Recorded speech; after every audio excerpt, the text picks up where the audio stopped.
kelas saya akan menjelaskan sedikit tentang materi kelompok 8. Kelompok 8 itu tentang perkembangan ruang lingkup manajemen risiko di risiko sumber daya manusia.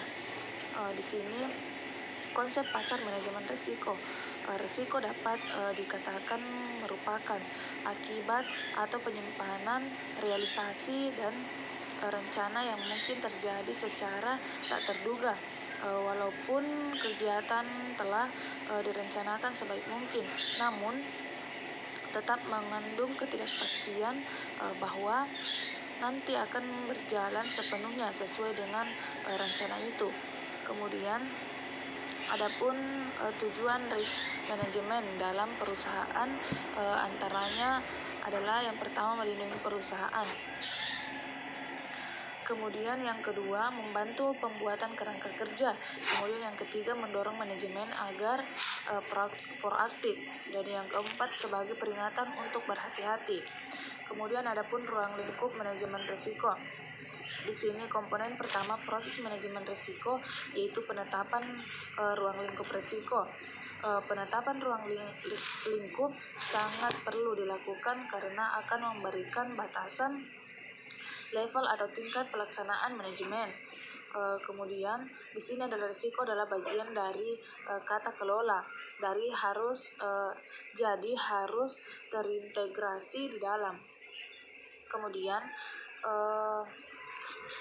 di sini ada hal-hal yang penting harus diperhatikan dalam pengembangan ruang lingkup manajemen risiko, antara lain yang pertama tujuan apa saja yang harus dibuat, kemudian yang kedua hasil yang diharapkan dari suatu proses manajemen risiko, kemudian yang ketiga waktu, lokasi, hal-hal spesifik dan pengecualian, kemudian yang keempat alat dan teknik pengendalian risiko, kemudian yang kelima sumber daya yang diperlukan, tanggung jawab pendokumentasian, kemudian yang terakhir itu keterkaitan dengan program atau proyek lain. Kemudian adapun risiko sumber daya manusia. Sumber daya manusia merupakan faktor yang penting dalam suatu organisasi atau perusahaan.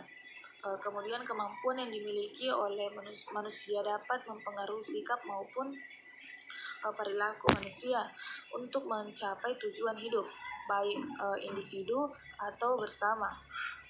Di sini perusahaan sumber daya manusia merupakan salah satu aset penting yang dimiliki oleh suatu perusahaan, sehingga aset penting tersebut harus diperhatikan agar mampu memberikan kinerja yang baik sesuai dengan keinginan perusahaan. Nah, dalam setiap perusahaan tentunya akan memiliki sumber daya manusia yang berbeda-beda, baik dalam segi kualitas, kuantitas, dan pengetahuan ataupun keterampilan.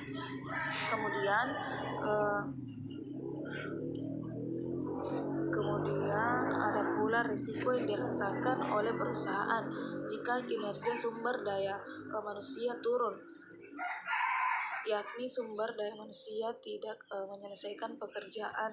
Kemudian yang kedua menurunnya kualitas kerja sumber daya manusia. Yang ketiga tingkat absensi kinerja yang tinggi. Kemudian yang keempat sering terjadi kecelakaan kerja. Kemudian ada pula faktor yang dapat mempengaruhi kinerja sumber daya manusia, yaitu tidak mendapatkan penghargaan yang layak atas apa yang telah dikerjakan. Kemudian tekanan kerja yang terlalu tinggi. Tekanan kerja biasanya dilakukan oleh pihak manajer sebagai langkah untuk menghalangi orang untuk bekerja. Telah tiba pemaparan dari kelompok 8. Terima kasih.